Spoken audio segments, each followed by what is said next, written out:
नमस्कार, मैं doctor Narendra Kumar, drawing and painting से। अभी हम चर्चा कर रहे हैं जैसे बीए पार्ट फर्स्ट का जो चित्रकला का विषय चल रहा है हमारा, प्रिंसिपल ऑफ कंपोजिशन यानी संयोजन के सिद्धांत। और इसमें हमारा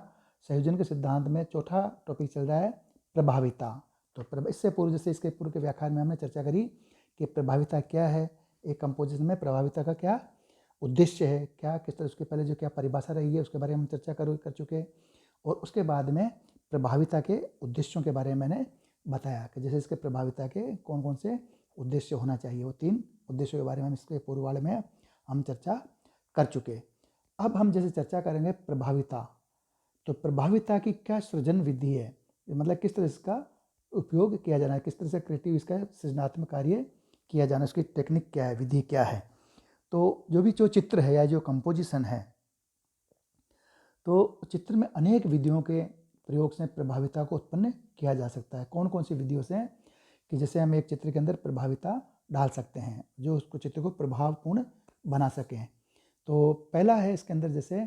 कि आकृतियों का उचित स्थान पर अंकन तथा उनका समूहीकरण by proper spacing and grouping of objects हैं। यानी कि जो आकृतियाँ हैं, जो फॉर्म्स हैं, उन आकृतियों को जो फॉर्म्स हैं उनको उचित स्थान पर अंकन करके, मतलब उनको ड्रॉ करके, पेंटिंग करके, और उनका जो समूहीकरण है, उनका जो ग्रुप है, उसको प्रभाविता की स्थापना के लिए रिक्त स्थान अपनी महत्वपूर्ण भूमिका रखता है। तो आकृति को यदि समान आकृतियों के साथ समूह में बनाया जाए तो वह महत्वहीन होकर समूह में खो जाएंगे। लेकिन यदि आकृति के चारों ओर रिक्त स्थान छोड़कर और समूह का अंकन किया जाए तो वही समूह आकृति के प्रभाव को बढ़ा देगा। यानी कि जैसे कोई भी जो चित्र है, पेंटिंग्स है, या जो हमारा जो कंपोजिशन है, तो उसके अंदर जो एक आकृति है, मेन आकृति है, तो उस आकृति को, जैसे मान लो आकृति को यदि समान आकृतियों के समान, जो उसके साथ की जो समान आकृतियाँ हैं तो के साथ समूह में बनाया जाए तो महत्व, उसका जो मेन आकृति है उसका महत्व समूह में खो जाएगा, वो हमें नज़र नहीं पाएगा। और यदि जैसे जो मेन आकृति है, मेन जो फॉर्म है, उसको आगे बड़ी बना के और बाकी जो छोटी आकृतियां हैं, यानी उसके जो साथ की आकृतियां हैं या जो समूह की आकृतियां हैं, उनको थोड़ी स्पेस देके, यानी उसके अंदर पीछे गैप देके, उसके बाद उस समूह को स्थान छोड़कर उसके बाद अंकन करेंगे, यानी उसको ड्रॉ करेंगे, तो जो मेन आकृति है उसकी तरफ तुरंत हमारी नज़र जाएगी और उसको प्रभाव को, पेंटिंग के प्रभाव को वो चीज़ बढ़ा देगी, यानी उसका प्रभाव बढ़ेगा। तो इस प्रकार जैसे जो मेन आकृति है उसको आगे करके और दूसरी जो गौण आकृतियाँ उसके साथ वाली आकृतियाँ उनको स्पेस देके थोड़ी दूरी में ड्रॉ करने से उस चीज़ का जो आकर्षण वो बढ़ेगा। और यदि उसके साथ साथ में कर देंगे सारों, तो एक तरह से उसके अंदर मिक्स होती हुई प्रतीत हो जाएगी और जो मेन आकृति है, मेन जो फॉर्म है, उसका आकर्षण खत्म हो जाएगा, कम हो जाएगा। तो इसीलिए उसके अंदर थोड़ा स्पेस देके, उसके अंदर जगह रख के, थोड़ी दूर रख के, उसके पीछे की जो आकृतियाँ हैं गौण, उनको बनाएंगे। और इसी प्रकार जैसे दूसरी चीज़ दूसरी जो विधि है वो है रंगों का विरोधाभास उत्पन्न करके, यानी कि by creating a contrast in colours, यानी जो कलर्स है उन कलर्स का आपस के अंदर विरोधी कलर्स यूज़ करके, कलर्स का विरोधाभास उत्पन्न करके, यानी creating a contrast in colour. तो कोई भी आकृति को प्रभावित करना या प्रदान करने के लिए आकृति को ऐसी पृष्ठभूमि पर अंकित किया जाए, यानी कि जो भी फॉर्म है, जो आकृति है, उसको ऐसी स्पेस में या ऐसी पृष्ठभूमि पर अंकित की जाए जिससे विरोधाभास उत्पन्न हो सके। और मानव दृष्टि रंगों के विरोधाभास व छाया प्रकाश से उत्पन्न विरोधाभास से अधिक आकर्षित होती है।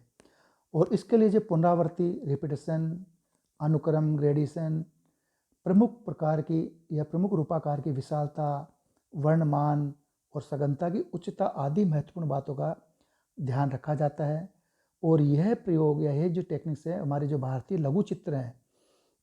चित्र हैं उनमें प्रभाविता लाने के लिए से प्रयोग किए गए हैं हमारे इस तरह के जो है ये। तो रंगों का जो अलग अलग जैसे कंट्रास्ट कलर है और दूसरे कलर्स हैं, उनको किस तरह से हमें यूज़ करना है। तो जैसे मान लो जो फास्ट कलर हैं या उसके अगेंस्ट कलर हैं तो उन कलर्स को यूज़ करके भी उस पेंटिंग्स के अंदर एक आकर्षण, एक प्रभाविता प्रदान की जाती है। और ऐसी प्रभाविता प्रदान करने के लिए आकृति को, यानी जो फॉर्म है, उसको ऐसी पृष्ठभूमि पर अंकित किया जाए जिससे विरोधाभास उत्पन्न हो सके, उसके अंदर एक कंट्रास्ट उत्पन्न हो निकल सके, यानी कि विरोधाभास उसके अंदर फॉर्म का नजर आए, कलर्स का नजर आए। तो किसी भी आकृति को प्रभावित करने के लिए आकृति को ऐसी पृष्ठभूमि पर अंकित करें और जिससे विरोधाभास उत्पन्न हो सके, और मानव दृष्टि में रंगों के जो कलर्स हैं के विरोधाभास और उनका जो छाया प्रकाश से उत्पन्न विरोधाभास से अधिक आकर्षित होते हैं। यानी कलर्स कैसे,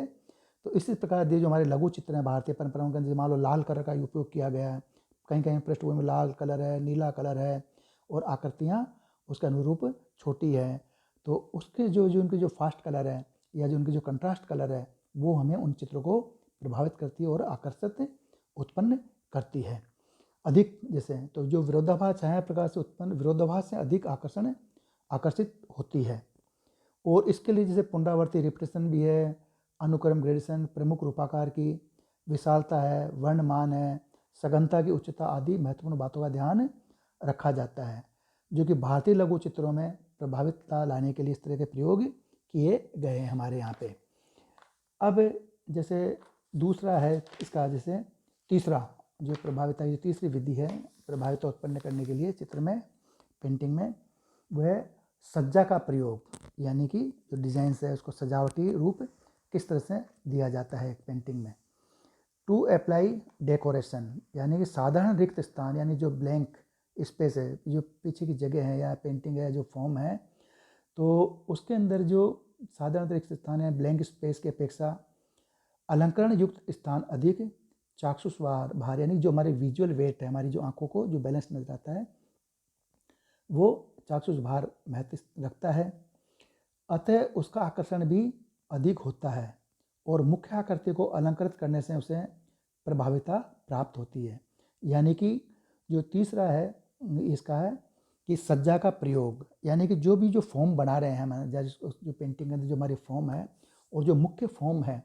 तो उस फॉर्म के अंदर ये दिए गए, जैसे मान लो सपाट फॉर्म है और उस फॉर्म के अंदर जब मान लो कोई मानव आकृति है या किसी स्त्री की आकृति है, तो उसके अंदर जैसे उसके साथ में उसके आभूषण हैं, उसके और डिजाइन्स हैं, उसके बेल बूटे हैं, मालाएं हैं, तो वो सारी चीज़ें और बनाने से उसके अंदर एक तरह से चाक्षुष भार, जिसको हम बोलते हैं विजुअल वेट्स, यानी एस्थेटिक्स बैलेंस, तो वो उसका महत्वपूर्ण स्थान रखता है और उसका आकर्षण भी अधिक होता है। यानी एक तो सपाट आकृति और एक वही आकृति के अंदर अलंकरण है, डिजाइन्स हैं, बेल बूटे हैं, उनके आभूषण हैं, तो उससे आकर्षण भी होता है और उस पेंटिंग का चाक्षुष भार भी बढ़ता है। तो इसलिए कैसे जैसे मुख्य जो आकृति को अलंकृत करने से उससे प्रभाविता प्राप्त होती है और अत्यधिक अलंकरण अनाकर्षक भी हो सकता है, यानी कि बहुत ज़्यादा अलंकरण करने से उस पेंटिंग का या उस फॉर्म का स्वरूप बिगाड़ भी सकती है। तो अलंकरण जैसे सदैव साधारण और आवश्यकता का अनुरूप, यानी जो फॉर्म की डिमांड है उसके अनुरूप ही होना चाहिए, और कभी कभी जैसे पूर्ण स्थान को अलंकृत करने के स्थान पर कुछ स्थान रिक्त छोड़ दिया जाए तो भी वह प्रभाविता में वृद्धि करता है। और इसी के साथ जैसे अलंकरण तथा आकार का भी परस्पर संबंध होना चाहिए, यानी कि जो अलंकरण कर रहे हैं उसमें डिजाइन्स हैं, बेल बूटे डिजाइन जो बना रहे हैं, तो उसके साथ साथ में स्थान जो उसका जो जगह है, उसके जो आकार है, तो उसका भी परस्पर संबंध उसके अंदर होना चाहिए, कितनी स्पेस है।